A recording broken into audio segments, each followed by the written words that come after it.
한 달에 고기 한 번 먹기가 어려웠을 때가 있었어요. 80년대 초중반부터는 일주일에 한 번 정도 삼겹살도 굽고 이제 그랬던 시기가 있었죠. 그러다가 90년대 중후반부터 또 막 경기가 어려워지기 시작을 하고 IMF 오고 학교 안 나온 애들 생기고 야반도주하고 막 많은 가장들이 일자리를 잃고 극단적 은퇴를 하시고 그래서 좀 먹고 살만하는가 싶더니 다시 돈이 중요하다로 돌아갔었죠. 안녕하십니까. 멸종위기 1급 토종문화심리학자 한민입니다. 반갑습니다. 대한민국 상위 1% 부자의 기준은 무엇이며 해외 부자들과 어떤 차이가 있을까요? 저도 찾아봤는데 자산이 29억 원이고요. 빚이 없이, 부채 없이 자산이 29억이 있어야 되고 연평균 소득이 이제 2억 1,571만 원 연평균.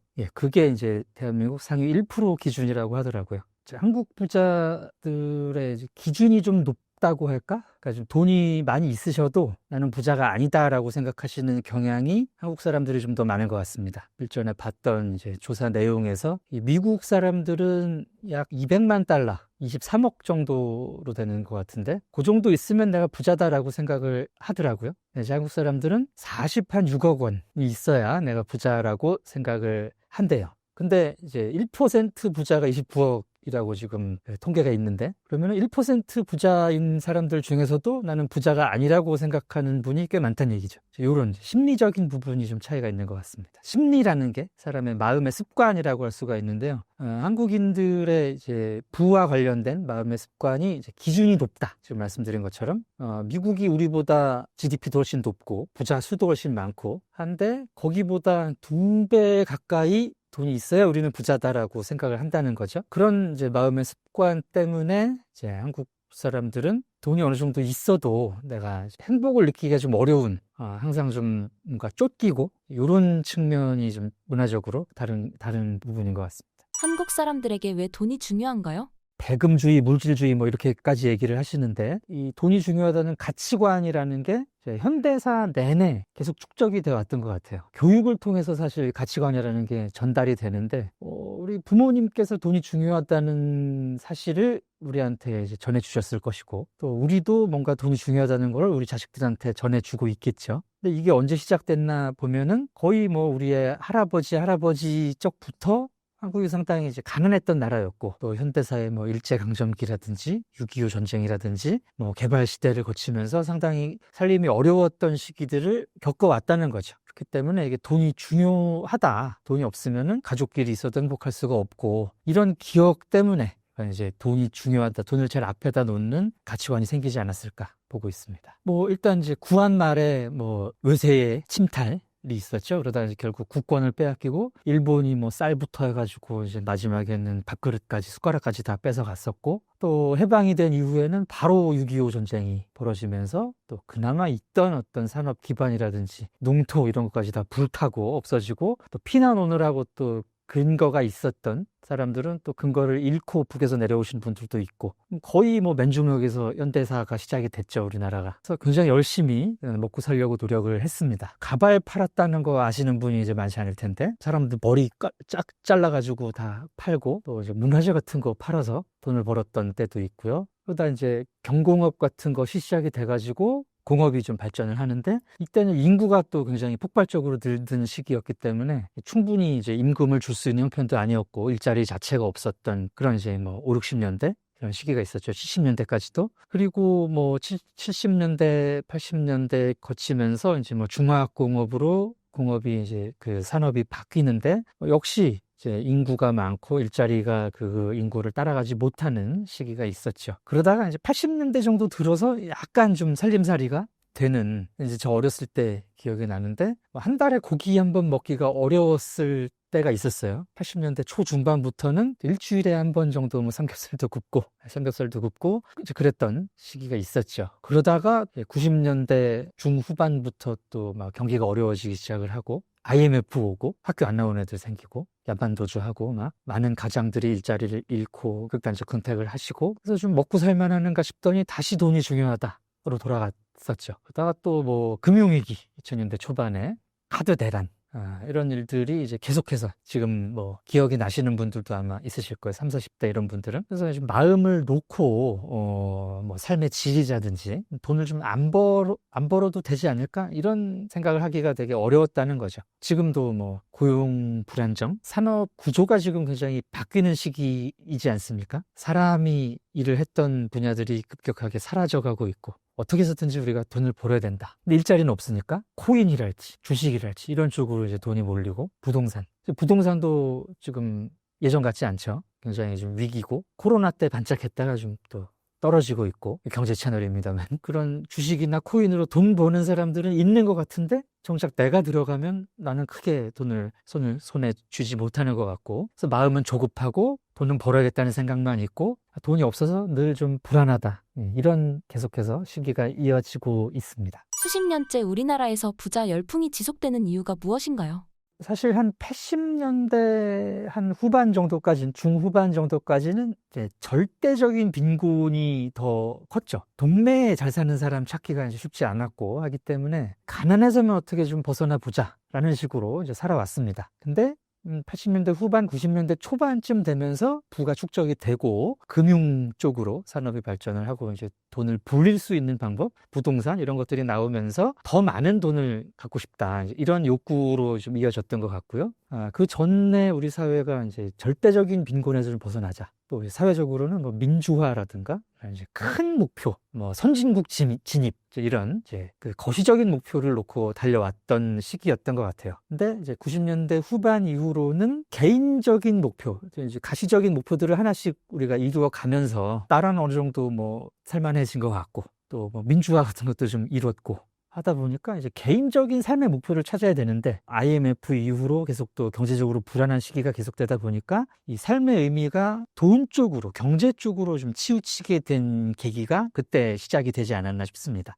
90년대 한 중반 이후로. 그래서 그때 이제 그 로버트 가와사키 씨인가요? 이제 그분의 그 부자 아빠 가난한 아빠 이게 나오면서 나도 웬만하면 부자 아빠가 되고 싶다. 그때 이제 그 유명했던 광고 있죠? 부자 되세요. 그러면서 이제 부자가 되기 위한 목표를 내 삶의 목표로 삼는 사람들이 이제 많아지기 시작했던 것 같습니다. 이후로 계속해서 이제 뭐 금융위기랄지 이제 뭐 미국의 서브프라임 모기지 사태로 이제 우리도 경제적인 또 위기가 왔었고 계속해서 이제 재테크라든가 이런 쪽으로 사람들의 그 욕구가 쏠리기 시작한 그 이후로 지금까지 뭐 계속 이어지고 있다고 볼 수 있죠. 부자가 되기 위한 한국인들의 노력은 어떠한 방식으로 나타나나요? 한국인들의 특징이 굉장히 노력을 많이 하는 사람들입니다. 돈 버는 이 길이 있다. 그럼 막 전 국민이 달려들어서 그걸 하죠. 부동산, 주식, 코인이면 코인. 근데 이제 그냥 하는 게 아니라 영끌. 한국인들의 역시 그 심리적 특성이 투기에 가까운 투자를 한다는 거죠. 그래서 이제 빚을 내 가지고 투자를 하고 이런 모습. 정상적인 방법으로 노력을 해서 돈을 번다. 이쪽도 상당히 노력을 많이 합니다. 그걸 제일 잘 아실 수 있는 게 이제 교육열. 좋은 대학 가고 뭐 좋은 일자리 잡아가지고 돈 번다. 이게 이제 1차적으로 사람들이 하는 거잖아요. 그래서 그쪽으로도 여전히 뭐 학원, 뭐 그런 사교육 계속 비중이 커지고 있고 어떤 한 가지 방법이 좀 이제 힘들어진다 싶으면 한국 사람들은 계속 새로운 방법을 찾았어요. 그게 이제 뭐 부동산이었고 주식이었고 뭐 코인이었고 스포츠 스타들이 돈을 번다. 그러면 이제 그쪽으로 다 이제 자녀 교육을 뭐 골프 학원 보내고 뭐 야구 뭐 이런 거 시키고 그죠? 뭐 박세리 씨를 시작으로 한 이제 골프 열풍. 김연아 씨를 시작으로 한 뭐 피겨 또 이제 뭐 누가 어떤 스포츠를 해서 돈을 벌었다. 그러면 이제 그거 하는 사람들 많아지고 그죠? 이제 유튜브 시대가 돼가지고 뭐 아무것도 아닌데 그냥 뭐 일상을 찍어서 올렸는데 막 대박이 났다. 나도 해야지. 직장 때려치고 유튜브 하시는 분들 많이 있었지 않습니까? 뭐 돈을 버시는 분들은 버셨지만 이제 그런 사람들이 다 돈을 번 건 아니고 근데 어떤 새로운 방법이 생긴다 그러면은 이제 상당히 많은 사람들이 그걸 하려고 하는 게 역시 또 한국인들의 특징이죠. 위험을 감수하는 한국인들의 심리적 특성엔 어떤 것이 있나요? 뭐 일단 이제 영끌, 비투 이런 내가 가지고 있는 자산 내에서 투자를 하는 게 아니라 빚을 내서 끌어와가지고 투자를 하는 게 이제 굉장히 특성인데 여기에는 이제 한국 사람들의 비현실적 낙관성이라는 게 개입이 됩니다. 비현실적 낙관성이라는 건 이제 나한테 생길 수 있는 어떤 일이 남들한테는 그렇게 좋은 일이 안 생기는데 나는 그 일이 생긴다는 거예요. 남들한테는 나쁜 일이 어느 정도 생기는데 나한테는 안 생긴다. 이런 믿음이 실제적으로 평균적인 통계적인 그 비율보다 나한테 훨씬 이롭게 작용한다라는 믿음이 한국 사람들한테는 있습니다. 연구를 해보면은 특히 이제 일본 사람 같은 경우는 비현실적 낙관성이 거의 제로예요. 근데 한국 사람들은 꽤 높은 수준으로 나타납니다. 거의 망상 직전 수준까지 있어요. 그러니까 이제 나는 투자를 하면 돈을 벌 거다라는 믿음이 있다는 거죠. 그래서 이게 어떤 그 연구에서 잘 나타나느냐 하면 그 카네만 교수의 그 유명한 실험이 있는데 그 선택지가 두 개가 있어요. 그래서 A 선택지에서는 1억 원을 무조건 줍니다. 100% 확률로 1억 원을 내가 받을 수가 있고 B 선택지에서는 1억 원을 받을 확률이 89%예요. 5억 원을 받을 확률이 10%입니다. 한 푼도 못 받을 확률이 1%가 있어요. 그때 예를 들면 이제 작가님 같은 경우는 뭘 선택하시겠습니까? A, B 중에.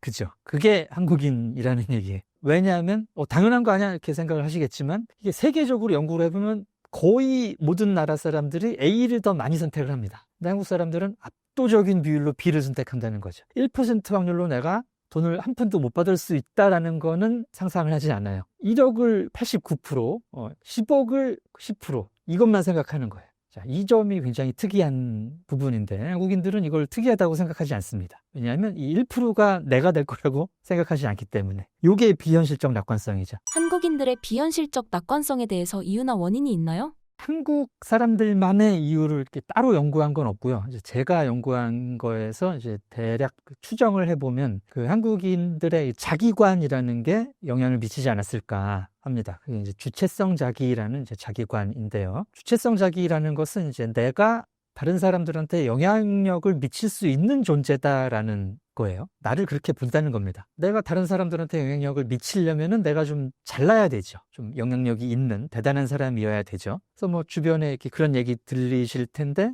내가 누군 줄 알아? 내가 뭐 하는 사람인 줄 알아? 뭐 명함 돌리고. 그래서 이제 한국인들은 객관적인 현실보다 나를 좀 높이 평가하는 이런 경향이 있어요.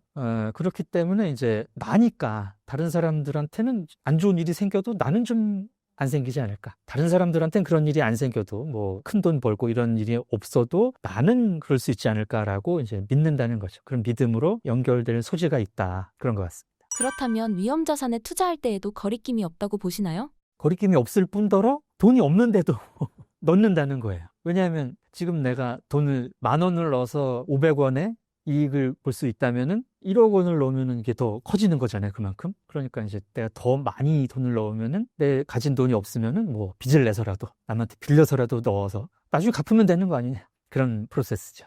자기 가치감은 주체성 자기와 다르다고 이해할 수 있나요? 그렇다면 그 배경은 어떤 것들인가요? 약간 다른데 이제 자기 가치감이 높기 때문에 주체성 자기로 연결이 되지 않을까 이렇게 보고 있습니다. 가장 문화의 본질적인 부분인 것 같은데 사실 내가 어떤 존재다라는 것은 이제 문화에서 오는 생각입니다. 어렸을 때부터 내가 조금 괜찮은 사람이다, 대단한 사람이다라는 피드백을 받은 게 있기 때문에 한국 사람들이 이제 청소년기 이후에 내가 그런 줄 알고 살게 되는 것이거든요. 예를 들어서 한국과 반대되는 그 자기관을 가진 사람들이 일본 사람들이 있습니다. 일본 사람들은 내가 잘났다라는 생각을 거의 하지 않아요. 그 이유가 이제 일본의 양육 태도가 굉장히 엄격하기 때문에 저는 그렇다라고 보고 있습니다. 그래서 어렸을 때부터 남들한테 피해를 주지 말고 너 그거 하면 안 된다라는 얘기를 주로 듣고 자라기 때문에 일본 사람들은 내가 뭘 했을 때 그게 좋은 결과로 올 거다라는 생각을 별로 못 하는 것 같아요. 근데 한국 사람들은 뭐 할머니, 할아버지도 그렇고 어머니, 아버지들도 넌 할 수 있어 이런 얘기를 많이 참 하시거든요. 칭찬은 안 해도 너 할 수 있는 애가 왜 그래 이런 얘기는 참 많이 들으셨을 텐데 시청자분들께서도 나는 할 수 있다라는 식의 피드백을 받으니까 그런가? 라고 생각을 하는 거죠. 부자도 될 수 있다. 나는 지금 이 월급 받으면서 이 회사 다닐 사람이 아니다. 사실은. 이런 게 이제 굉장히 이 현실을 불행하게 느끼게 만드는데도 일조를 하죠. 나는 더 많은 돈을 벌 수 있는 사람인데 월급 음식꼬리 같고 하니까요. 요즘 사람들이 특히 더 부자가 되기 힘든 이유가 무엇인가요? 일단 이제 우리 사회 자체가 많이 고착화된 측면이 있죠. 옛날에는 뭐 5, 60년대 이럴 때는 굉장히 전체적으로 사람들이 다 가난했기 때문에 산업이 막 생겨나고 일자리들이 생기고 또 뭐 하다못해 논 팔아가지고 부자가 될 수 있는 방법도 있었고, 근데 이제 지금은 그런 여러 가지 우리가 부자가 돼 왔던 방법들의 한계가 많이 봉착을 했죠. 한계가. 그래서 예전처럼 상대적으로 쉽게 부자가 될 수 있는 방법 자체가 줄었고, 또 이제 부자가 된 사람들은 이제 부를 지키려고 합니다. 자기가 가진 부를 더 지키고 더 부자가 되려고 하기 때문에, 내가 지금 부자가 아닌 사람들은 그 사람들보다 더 부자가 되기는 어려워진 거죠. 그리고 또 부자라는 게 상대적인 개념이잖아요. 뭐 100명이 다 100억이 있다. 누가 부자입니까? 전체적인 부의 양은 상당히 늘었지만, 그렇기 때문에 역시 이제 내가 부자가 되는 게 더 어려워진 측면이 있죠. 또 마지막으로는 이제 부자의 기준이 한국 사람들이 상당히 높기 때문에 중산층 또는 고소득자들 중에서도 내가 부자가 아니라고 생각하는 사람들의 비율이 상당히 높습니다. NH투자증권에서 예전에 했던 조사인데, 통계적으로 고소득자 기준에 속하는 사람들 중에 49%가 넘는 사람들이 내가 빈곤층이라고 응답을 했습니다. 객관적으로, 객관적인 통계로 그 29억까지는 아니더라도 충분히 이제 많은 돈을 버는 분들이 빈곤층이라고 본인을 규정을 한다는 거죠. 그러니까 이제 부자가 되기가 더 어려운 거예요. 뭐 100억 부자. 근데 이 사람은 또 1000억 부자를 보고 난 정말 가난해 라고 생각을 하면, 그렇게 이제 실질적인 부자들께서도 내가 가난하다고 생각을 하면 부자가 되는 건 더 어려운 일이죠. 우리나라 부자는 어떻게 탄생하나요? 한국인들이 부자가 되기 위해서 굉장히 다채로운 방법으로 노력을 해왔던 사람들이죠. 역사적으로 굉장히 다양한 방법들이 있는데, 뭐 내가 배워서 공부해서 뭐 돈을 많이 버는 직종, 이렇게 이제 부자가 되신 분들도 계시고, 고시 이런 게 소위 이제 신분 상승의 방법으로 활용이 됐었죠. 그리고 또 이제 혼맥, 부잣집과 결혼을 하는 방법. 근데 이건 뭐 역사적으로 이제 부잣집들이 서로 이제 결혼을 해가지고 더 부자가 되는 이런 식으로 많이 또 활용이 됐던 것도 같습니다. 또 대표적인 방법이 이제 부동산이 있죠. 예전에는 뭐 그냥 농사 짓던 사람들이 대부분이었는데, 여기가 뭐 공장 부지로 개발이 된다. 보상이 들어가잖아요. 뭐 도로가 된다. 내 땅이. 또 뭐 주택, 택지로 들어갔다. 이제 보상을 받고, 갑자기 이제 그 전에 농사 지어서 들어오는 수입보다 훨씬 많은 돈이 갑자기 생기는 거죠. 그렇게 이제 벼락부자가 되신 분들 얘기도 들려오고, 그래서 이제 좀 뭐랄까요, 그 부동산이 이제 투자의 개념으로 이제 싸게 어디를 미리 사놨다가 개발 들어가서 이제 비싼 돈으로 보상받고 팔고 나오고, 이제 싼 집들 사가지고 이제 또 뭐 아파트 같은 거 재건축 될 때 또 이제 보상을 받고, 이런 식으로 이제 부자가 된 사람들도 이제 상당히 많고, 그래서 이제 한국의 부동산이 뭐 많을 때는 뭐 7만 개가 넘었다는 얘기가 있을 정도로 부동산이 하나의 중요한 수단이었고요. 또 이제 주식 시장이 열린다면 이제 주식이 하나의 또 방법이었는데, 이제 개미들은 사실 주식으로 큰 돈을 벌기가 사실 좀 어렵습니다만은, 그 와중에도 이제 버신 분들이 또 없지는 않죠. 최근에는 이제 주식 부자 비율이 상대적으로 높아졌다고 알고 있습니다. 뭐 내가 뭐 공부를 해서 또는 뭐 월급을 모아서 그죠, 뭐 사업을 해서 돈을 버는 것보다는 주식으로 이제 자산을 늘리신 분들이 제일 많은 걸로 알고 있고요. 손에 잡히는 뭐 가능한 누군가가 이 방법으로 부자가 됐다는 게 있으면은 뭐 유튜브 보시면은 이제 그 강의하시는 분들이 꼭 나오고 그죠? 수업 듣고 막 이제 찾아가서 해가지고 이제 거기서 막 나는 이 방법으로 돈을 벌었습니다. 이런 분들 나오고, 실제로 그분들이 그 방법으로 돈을 버셨는지는 확인하기는 좀 애매하지만, 또 어쨌든 이제 그런 여러 방법으로 돈을 벌었다 볼 수 있을 것 같습니다. 저는 벌지 못했지만 별로 그 부자가 되는 방식 자체가 다양해졌죠. 노력만으로 부자가 될 수 있나요? 노력만으로는 부자가 될 수 없습니다. 굉장히 힘들죠. 100% 없다라고 하긴 곤란하지만 상당히 힘들다라고 보실 수가 있겠고요. 사실 이제 그 학생들을 비롯해서 이제 청년 세대에 계시는 분들이 상당히 많이 좌절을 하는 게, 어렸을 때 또 학창 시절에서 계속 금과 억조처럼 내가 들었던 얘기가 내가 노력하면 성공할 수 있다라는 거잖아요. 근데 사실 노력과 성공은 1대1로 매칭하는 것이 아닙니다. 내가 노력을 100만큼 했다고 100만큼의 어떤 성과가 오는 게 아니라는 것을 이제는 좀 우리가 알 필요가 있지 않을까. 뭐 사실 우리가 개발 시대라든지 이런 많은 사회적인 가능성이 있던 시절에는 노력을 하는 만큼 성공하는 사람들의 비율도 높았죠. 근데 지금은 이제 사회가 고착화가 되고 노력을 또 안 하는 사람이 없지 않습니까? 거의 노력이 이제 디폴트가 되면은 노력 외의 변수들이 이제 중요해진다는 얘기죠. 있기 때문에 이제 노력만으로 부자가 되는 것은 거의 불가능하다, 어렵다라고 볼 수 있을 것 같습니다. 그렇다면 노력만 가지고는 안 되는 사회적인 이유가 있을까요? 우리나라 사회가 그 선진국이 되지 않았습니까? 경제적으로도 사회적으로도 뭐 문화적으로도 10위권 내에 이런 이제 발전한 나라가 됐어요. 이 얘기는 반대로 말해서 굉장히 이런 여러 가지 그 열린 가능성 자체는 줄어들었다고 보실 수밖에 없는 겁니다. 양극화가 될 수밖에 없는 거고요. 뭐 우리가 5천만이 넘는데 5천만이 다 잘 살게 되면서 여기까지 온 게 아니잖아요. 전체적인 부의 양은 늘었지만 많이 버는 사람들은 더 많은 돈을 벌고 못 벌고 이제 가난한 분들은 계속 어느 지금 지점에 있는 상태에서 사회가 성장을 해왔기 때문에 양극화는 또 있을 수밖에 없죠. 어느 측면에서는. 그렇기 때문에 개천에서 용나는 그런 시기는 어느 정도 마무리가 됐다. 가슴 아프지만 그렇게 볼 수 있을 것 같습니다. 부자가 되는 사람들의 특징은 무엇인가요? 일단 이제 저의 말이 얼마나 신빙성이 있을지 모르겠습니다. 제가 부자가 아니기 때문에. 학자적 입장에서 뭐 한번 왜 그럴까 생각을 해본 적은 있는데 그분들은 일단 여러 가능성을 보실 수 있는 분인 것 같아요. 사실 뭐 사회도 많이 고착화가 됐고 돈을 버는 방법 자체도 줄어들고 있고 너도 나도 사람들이 많이 몰리다 보면 레드오션이 되니까 부자가 될 가능성은 점점 줄어들고 있음에도 불구하고 부자가 되시는 분들은 그러한 줄어드는 가능성 외의 것들을 볼 줄 아는 분들이겠죠. 한국 내에서 가능성이 없다면 뭐 국외로 눈을 돌리기도 하고 지금까지 존재하는 산업 중에서 가능성이 없다 그러면 뭐 새로운 산업을 내가 만들어내거나 어떤지 이런 그 새로운 부분 눈에 보이지 않는 것을 열어나갈 수 있는 분들이 한정된 부를 창출할 수 있는 말 그대로 그런 사람들이 아닐까 싶습니다. 좌절을 잘 하지 않고 좌절에서 뭔가를 찾아낼 수 있는 사람? 이게 내 한계다라는 게 아니고 여기서 또 뭔가를 배워서 새로운 시도를 하고 이러는 분들 중에서 이제 부자가 나와도 나오지 않을까 싶네요. 현대 사회에서는 다른 능력을 가진 사람들이 부자가 될 확률이 높나요?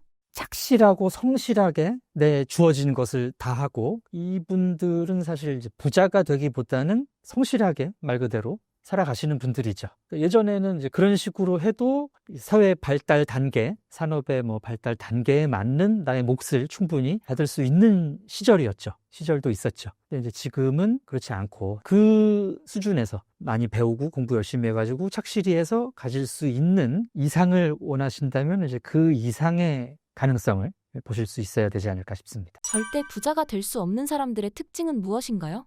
한 가지 조건만 얘기를 하자면은 아무것도 안 하는 분들이죠.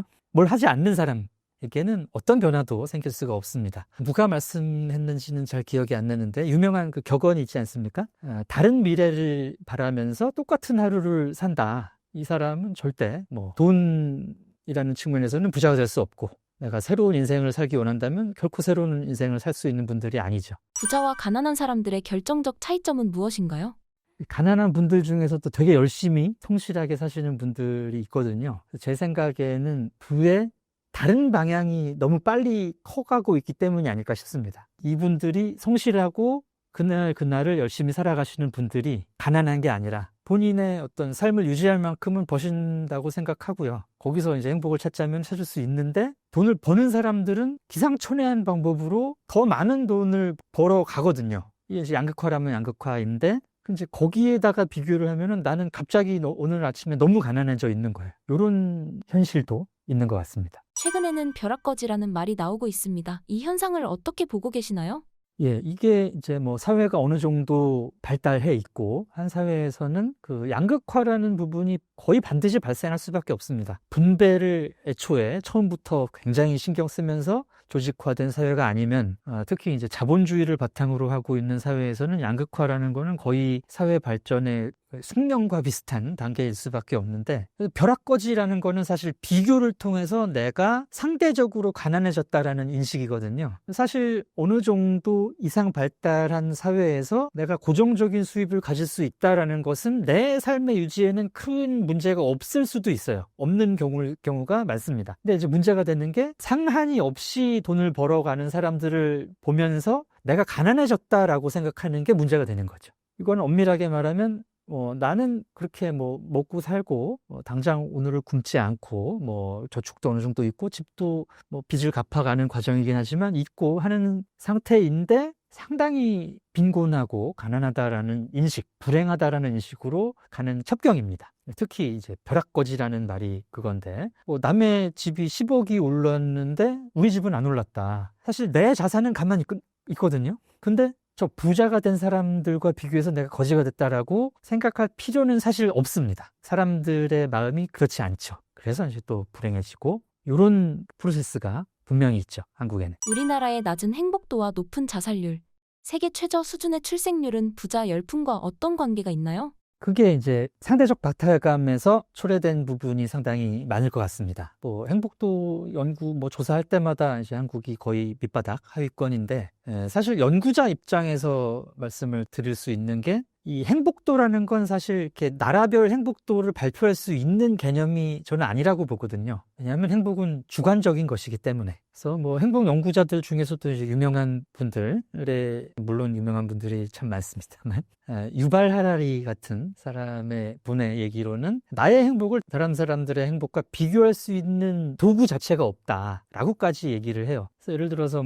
북유럽 쪽의 행복도가 높게 나오는데, 우리는 생각하기를 저기가 소득도 높고 복지도 잘 돼 있고 하니까 행복하겠거니라고 생각을 하는데, 사실 북유럽은 해도 잘 안 들고요. 일조량도 굉장히 부족하고 하고 놀 곳도 없고 3시면 문 닫고 이래가지고, 그래서 사실 한국 사람들이 북유럽에 가서 같은 정도의 소득을 번다고 해서 우리가 행복을 느낄 수 있느냐는 굉장히 의심스러운 내용입니다. 근데 그 북유럽 사람들은 애초에 거기서 살아왔으니까, 대대로 살아왔으니까 거기서 행복을 찾는 방법으로 행복한 거예요. 근데 이제 이런 부분을 생각을 우리가 안 하고 불행하다라고 생각을 많이 하는 거죠. 근데 이제 한국 사람들이 불행을 느끼는 데는 이 상대적 박탈감이 굉장히 큽니다. 그래서 나의 어떤 객관적인 기준, 절대적이고 객관적인 기준보다 나보다 더 잘 사는 것 같은 사람이 있으면은 일단 좀 마음에 안 들고, 남보다 못한 것 같고, 남 부끄럽고, 이런 느낌이 들면서 이제 그 낮은 행복도로 연결이 되는 것 같고요.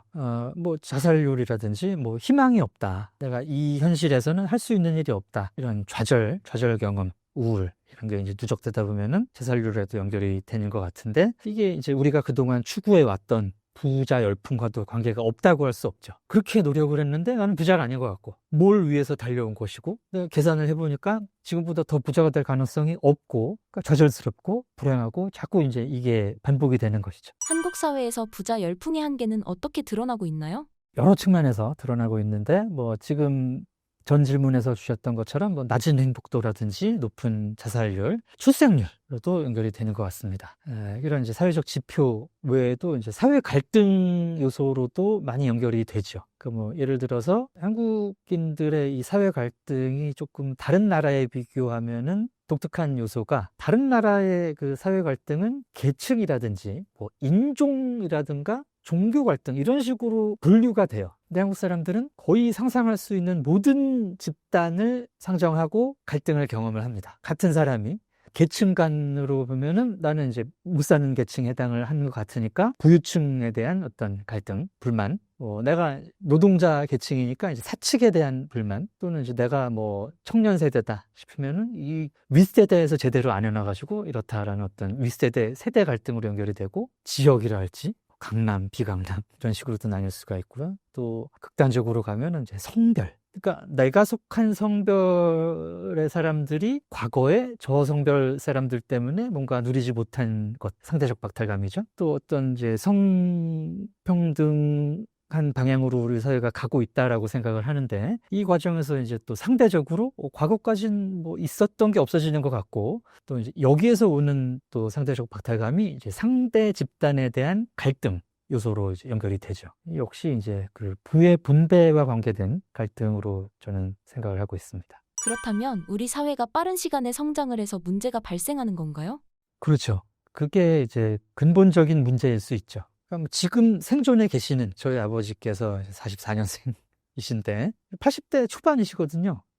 요즘 나이로 하면 그렇게 노인은 노인이시지만 거의 한 사람의 일생 안에서 세계에서 가장 가난한 나라였다가 여기까지 온 거예요. 그래서 그동안에 이제 상당히 많은 일들이 일어났고, 계층의 변화랄지 이런 게 있었고, 누군가에겐 가능성이 있었다가 누군가에는 없어지고, 누군가에게는 어떤 특정 성별로서의 이득이 있었다가 급격하게 없어지고, 이게 다 한두 세대 안에 일어난 일들이라는 거죠. 그래서 이게 사람들이 이 원인이 어디에 있는지를 파악하기도 굉장히 힘들고 그걸 파악했다고 해도 탓할 곳을 찾기가 굉장히 어렵습니다. 가장 뭐 폭넓게 말씀드리면 우리가 60, 70년 동안 압축적인 성장을 해왔기 때문입니다 라고 얘기를 하는데 이 성장이 나쁜 놈아라고 할 수 없잖아요. 그렇기 때문에 이제 상대적으로 찾기 쉬운 군세대라든지 어떤 대상을 찾는 거죠. 이 자본가 계층이 부를 똑바로 분배하지 않았기 때문에 지금 이렇게 됐다. 이 윗세대가 똑바로 살지 않았기 때문에 이렇게 됐다. 어떤 측면에서 보면은 뭐 그 시기 안에 그 세대의 몫일 수도 있죠. 그렇게 보이는 측면도 분명히 있고 어렵습니다. 상대적 박탈감이 사회적 용어로 대두된 이유가 무엇인가요?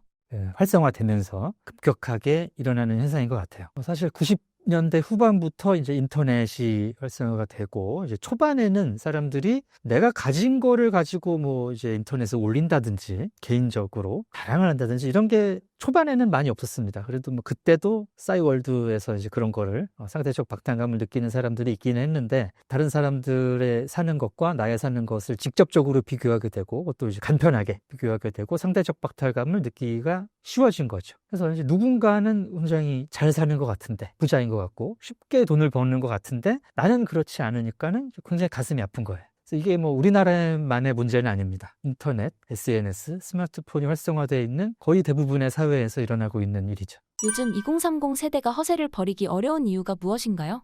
네, 일단 이제 2030 그 청년들이 이제 사회에 막 진출을 한 세대잖아요. 그래서 이 세대는 기성세대로서 말씀을 드리면 꼰대라고 생각을 하실 수도 있지만 일단 조급합니다. 내가 사회생활을 시작했으니까 빨리 자리를 잡고 싶고 빨리 어느 정도 위치에 가고 싶은 거예요. 사실 그게 쉽지가 않거든요. 작가님도 쉽지가 않으시다는 걸 이제 느끼실 때고 저도 이제 살면서 느꼈어요. 근데 그런 것처럼 이 사람이 어느 정도 성공을 했고 사회적으로 자리를 잡았다라고 보여질 수 있는 방법이 SNS거든요. 실질적인, 물질적인 어떤 상표, 자동차, 집이라든지 뭐 먹는 음식, 입고 있는 옷의 상표 이런 게 이 사람의 어떤 부를 보여준다라고 생각이 되니까 그걸 내가 하면은 그런 기준에 내가 도달을 했다라고 생각을 하죠. 그래서 이제 내가 지금 더 초조하고 불안할수록 나는 혹시 부자가 못 되면 어떡하지? 어느 정도 그 선 안에 못 들어가면 어떡하지라는 불안이 있을수록 그런 이제 외적인 것에 집착을 하기가 쉽습니다. SNS가 우리 사회와 과시 문화에 미친 영향은 무엇인가요? 한국 사람들이 원래 좀 남들하고 비교하는 게 습관화가 많이 돼 있습니다. 한국인 마음의 습관에. 우리가 많이 쓰는 말 중에 이제 뭐 남부끄럽다, 남부럽지 않다 이런 게 있잖아요. 이 남이라는 게 비교의 대상입니다. 그래서 항상 나의 뭐 주관적인 행복감 같은 게 남과의 비교를 통해서 오는데 SNS는 그런 비교를 쉽게 하고요. 좋아요 같은 거를 반응을 할 수 있지 않습니까? 그러면서 이제 인정 욕구를 충족을 할 수가 있죠. 쉽게 비교하고 쉽게 인정받을 수 있다라는 것 때문에 그 과시도 더 빨리 많이 하게 되고 심하게 되고 뭐 하다가 이제 자기를 스스로를 잃어버리는 단계까지 가게 되는 것 같습니다. 이러한 부자 열풍이 언제까지 지속될 것으로 보시나요? 일단 문화심리학자로서 한국인들의 어떤 기본적인 심성, 기본적인 마음의 습관이 뭐 내가 좀 좋은 사람이었으면 좋겠다, 더 대단한 사람이었으면 좋겠다, 남들에게 영향을 미칠 수 있는 사람이었으면 좋겠다라는 게 있기 때문에 끊임없이 남들과 나를 비교를 하고 경제적으로 부자가 될 수 있는 방법을 계속 찾아갈 것 같아요. 그래서 부자 열풍은 당분간 계속 될 것 같습니다. 그러나 분명히 한계가 오겠죠. 뭐 몇 년 전부터 나타나고 있는 뭐 욜로라든지 탕진젠 뭐 이런 거 쥐꼬리만큼 저축해봤자 뭐 집도 못 사고 뭐 할 테니까 그냥 쓰자라는. 근데 또 아이러니한 것이 이런 트렌드가 오래 가진 또 않았어요. 최근에 또 막 그래 무지출 챌린지라든가 안 쓰고 사실 인생이 길거든요. 써보는 시기도 사실은 필요합니다. 즐겁고 굉장히 일시적으로 나의 자존감을 북돋아 주기도 하고 그래요. 근데 이런 삶이 오래 지속될 수 없다는 거를 깨닫는 데는 오랜 시간이 필요하지 않죠. 탕진을 하려도 돈이 있어야 되는데 없으니까. 이제 그런 트렌드는 오래 지속되기가 어렵고 부자가 되고 싶고 돈을 벌기 위한 여러 가지 뭐 투자라든지 이런 방법을 찾고 노력하는 그런 시기는 이제 지속될 것 같습니다. 당분간. 대부분 사람들이 부자가 되지 못하는 이유는 무엇인가요? 일단은 이제 사회의 어떤 가능성이 점점 줄어들고 있는 현실일 수도 있겠고요. 한국 사회가 점점 고착화되는 측면도 있고, 세계적으로 이제 성장 곡선은 분명히 꺾인 게 세계적인 추세기도 하고, 또 산업 구조 자체가 지금 변화해가는 이제 과도기적인 측면도 있죠. 그래서 이제 예전처럼 노력한 만큼 부자가 될 수 있는 시기는 많이 지난 게 사실이고요. 또 하나는 이제 부자의 그런 상대적인 개념 때문입니다. 부자라는 게 많은 사람들 중에서 일부의 사람들을 우리가 부자라고 칭하기 때문에 전체적인 부가 올라갔다고 해서 우리가 다 부자가 됐다라고는 얘기하지 않고, 또 스스로도 그렇게 생각하지 않기 때문에 나는 부자가 아니다라고 주관적으로 생각하는 측면, 이렇게 두 가지 측면 때문에 대부분의 사람은 부자가 아닌 것이죠. 한국만의 정서인 억울이란 무엇이며 다른 나라와 어떻게 다른가요? 문화심리학에서 가장 한국적인 정서라고 저는 생각을 하고 있습니다. 억울하다라는 건데요. 억울이라는 정서는 이제 부당하다는 인식에서 출발합니다. 나에게 닥친 일이, 내가 경험하고 있는 일이 굉장히 나는 부당하다고 생각을 하는데, 아이러니한 것이 이 부당한 게 굉장히 주관적이라는 거예요. 다시 말해서 나만 그렇게 생각하고 있을 가능성도 있다는 거죠. 그래서 이 억울을 가장 잘 보여주는 게 그 상대적 박탈감입니다. 벼락거지라는 말로 설명을 드릴 수 있을 것 같은데, 나의 자산은 변함이 없어요. 나의 자산은 변함이 없는데 나보다 더 부자가 된 사람이 있다는 사실만으로 나는 굉장히 억울하잖아요. 이 억울이라는 게 이런 겁니다. 사실 외국 사람들도 어느 정도는 이런 게 없다고는 할 수 없겠죠. 이제 한국인들처럼 이렇게 민감하고 부당하다는 인식으로 받아들이지는 않는 것 같습니다. 개인의 노력 여부를 탓하는 사회 문화가 한국 사회에 어떤 영향을 미쳤을까요? 이게 이제 뭐가 먼저냐는 건 좀 생각해 볼 필요가 있는데, 많은 사람들이, 특히 이제 청년들께서 한국 사회는 잘 안 되고 실패한 사람한테 다 너의 노력 때문이다, 뭐 이런 식으로 탓하는 사회다라고 인식을 하십니다. 그렇게 받아들이실 수 있고요. 이런 분위기가 이제 어디서 왔느냐 하면, 노력을 해서 성공하는 사람들이 있어 왔기 때문에 이런 분위기가 형성이 된 거거든요. 한국 현대사 개발 시대, 아무것도 없는 황무지에서 하나씩 만들고 해왔던 것이 이제 우리 뭐 선조, 할아버지, 할머니, 아버지, 어머니들의 노력이 상당히 컸죠. 운이 없었다고는 할 수가 없어요. 뭐 그때 뭐 세계사적인 그런 맥락이랄지 운이 없다고 할 수는 없지만, 노력이 상당히 컸고 실제로 부자가 되고 권력이라든지 지위를 갖게 되는 분들을 우리가 목격을 하면서 노력에 상당히 의미를 부여하게 됐죠. 자칫 잘못하면은 성공하지 못한, 어떤 사회적 기준에 도달하지 못한 사람이 순전히 100% 이 사람은 노력 부족이다라고 이제 해석이 되는 겁니다.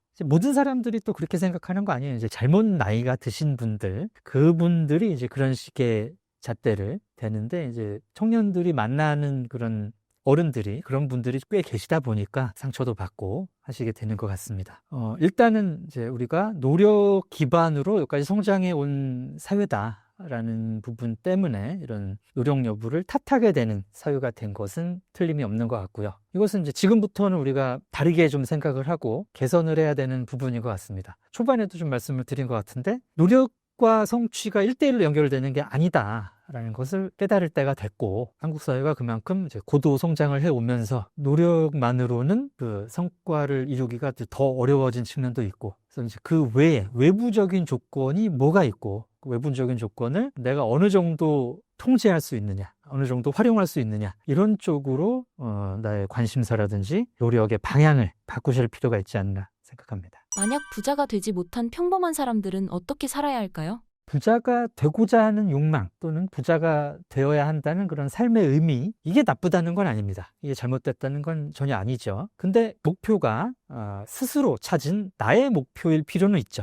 내가 부자가 될 필요가 있다. 나는 돈을 이만큼 벌어서 그 돈을 가지고 어떤 일을 하겠어, 어떤 삶을 살겠어 라는 자신만의 목표가 있는 분들은 계속해서 돈을 추구하시고, 돈 버는 방법도 찾아보시고 노력도 하시고 그렇게 사시면 될 것 같습니다. 근데 그런 목표를 찾지 못한 분들이 나는 부자가 되어야 돼 라고 집착을 놓지 못하는데 이제 문제가 있는 거죠. 나는 내가 돈을 번 다음에 뭐 해야 될지 모르는 분들도 은근히 계세요. 일단 돈이 어느 정도 있어야 되지 않겠어? 돈이 있어야 사람들이 날 무시하지 않지. 근데 사실 돈이 없어도 사람들이 날 무시하지는 않거든요. 혹은 돈이 없다고 누군가를 무시하는 사람은 굉장히 질이 안 좋은 사람입니다. 소시오패스일 가능성이 있고요. 인격적으로도 되게 모자라고 그런 사람이 나한테 뭐라 그러는 것을 내가 영향을 받을 필요는 별로 없어요. 그래서 남이 나한테 손가락질하기 때문에 일단 돈을 벌고 봐야 된다라고는 생각할 필요가 없다는 거죠. 그럼 나는 돈을 왜 벌려고 하느냐. 거기서 명확한 나의 이유가 있는 분들은 그대로 노력을 하시면 되고요. 그 과정에서는 조심하셔야 될 것이 이제 상대적 박탈감을 제일 조심하셔야 되죠.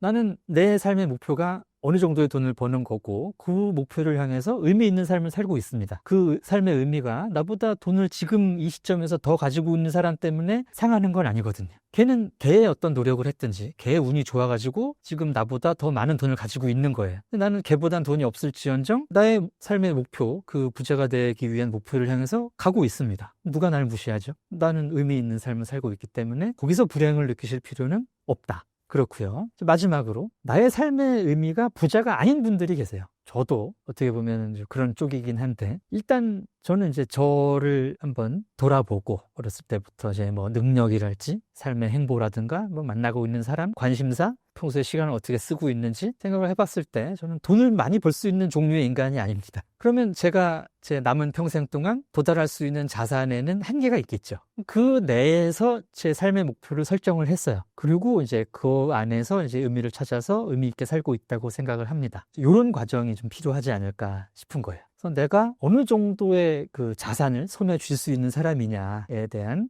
자기 객관화가 필요하죠. 자기 인식. 그리고 그 자기 객관화, 자기 인식으로부터 나의 삶의 이유가 나옵니다. 내 삶의 목표가 나오겠죠. 그 다음에는 삶의 목표가 부자인 사람이라든지 나보다 돈을 더 많이 가지고 더 많이 쓰는 사람에 대한 상대적 박탈감을 느낄 이유가 별로 없어요, 사실은. 나는 그렇게 살아오지 않았기 때문에. 그리고 나의 삶의 행복이나 의미는 거기서 오는 게 아니라는 것을 내가 이미 한번 찾은 거거든요. 그 의미를. 이분들은 돈을 추구하지 않으셔도 상관이 없습니다. 그런 방식으로 내 삶의 의미와 행복을 얼마든지 찾아가실 수 있기 때문에 그렇게 사시면 된다라고 말씀을 드리고 싶습니다. 자기 객관화란 무엇이며 어떻게 할 수 있나요?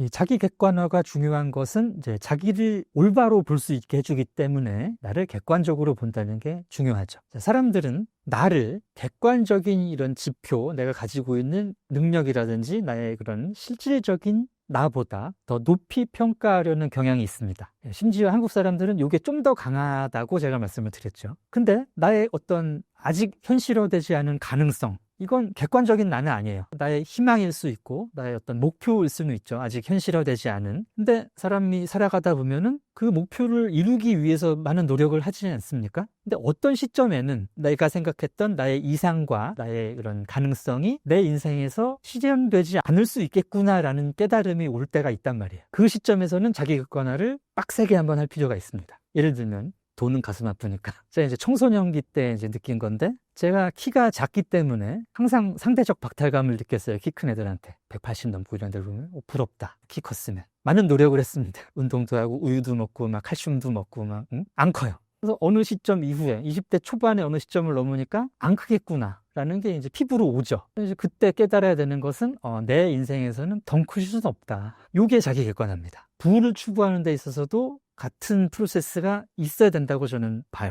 내가 지금까지 살아온 삶의 궤적, 내가 지금까지 개발해온 나의 능력, 이런 게 투자가 됐던 뭐가 됐던 나의 자산을 어느 정도까지 보장해 줄 수 있느냐. 로또 맞는 거 이런 거 빼고. 로또 맞을 확률은 벼락 맞을 확률보다 작아요, 여러분. 근데 그게 나는 맞을 거다라고 생각하면 안 된다는 거죠. 이건 현실이 아닌, 객관적인 현실에 기반한 것이 아닌 망상입니다. 망상은 이제 그 치료받아야 될 영역으로 가는 거고요. 그러니까 이제 객관화를 하면 해서 이제 그 안에서 나의 새로운 목표를 찾을 수 있는 출발점이 돼주는 거예요. 자기 객관화라는 게. 그래서 자기 객관화가 중요합니다. 나답게 산다는 건 어떤 의미인가요? 되게 흔한 말이죠, 그죠? 나답게 산다 라는 말이 흔한 말인데, 자칫 이 나답게 산다는 말을 이제 잘못 이해하시면 하고 싶은 대로 산다 라고 이제 이해하실 수가 있어요. 근데 반은 맞고 반은 틀린 내용입니다. 자, 사람이 하고 싶은 걸 다 하고 살 수는 없죠. 그래서 지금 내가 하고 싶은 거를 언젠간 꼭 해야지.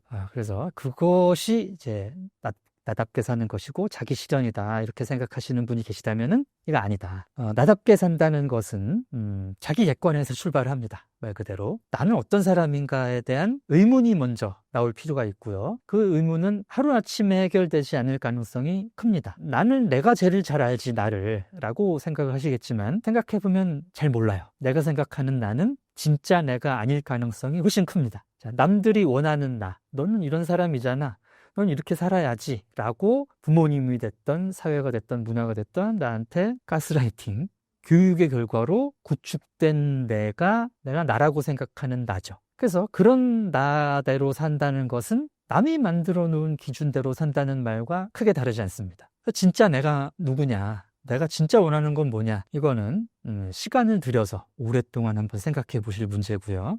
여기서 이제 가장 핵심이 되는 게 자기 객관화라는 말씀이고, 자기 객관화대로 나를 일단 이제 한번 인식을 하셨다면 거기서 또 끝나는 건 또 아니에요. 여기서 또 다른 나를 만나실 수도 있고, 이게 난 줄 알았는데 또 이런 모습이 있었네 라는 또 색다른 부정하고 싶은 나의 모습을 직면할 때도 있고, 또 이런 사람이 되고 싶다, 이상적이고 내 능력으로 좀 버거운 것 같지만 그래도 한번 노력해보고 싶다라는 나를 찾을 수도 있어요. 또 그런 나로도 한번 가보는 거죠. 그러면서 뭐 꾸불텅 오르막 내리막, 붙였다 깨어졌다 여러 과정을 통해서 찾아가는 게 납니다. 그리고 나답게 산다는 건 그런 나의 모습대로 살아가는 것이죠. 어설피 내가 그냥 이런 식으로 살아왔으니까 그렇게 살아가는, 이런 나답게 사는 것. 특히 뭘 하나 손에 들고 있어야 몇 평짜리 집에 살아야 나는 나다운 것 같아, 어떤 상표를 내가 들고 있어야 나다운 것 같아, 이거는 정말 말도 안 되는 거고요. 가장 근본적인 질문, 나는 누구인가? 나는 어떤 삶을 살고 싶은가? 이 질문이 반드시 한 번은 나와야 된다라는 말씀입니다. 마지막으로 신사임당 구독자분들께 한 말씀 부탁드립니다. 자, 지금 나름 열심히 삶의 이유를 찾아서 열심히 살고 계시는 여러분들 많으실 텐데 의미 있습니다. 자, 어느 시점의 삶이든 다 모든 순간은 의미가 있고요. 그러나 이 삶의 모습이, 이 삶의 노력들이 진정한 나의 삶의 이유인가, 내 삶의 의미인가는 반드시 한번 생각을 해보시면 좋을 것 같습니다. 돈을 추구하시더라도, 또는 돈이 아닌 어떤 삶의 모습을 향해서 가시더라도 나다운 나의 삶을 사시는 신사임당 구독자 여러분 되시면 좋겠습니다. 감사합니다.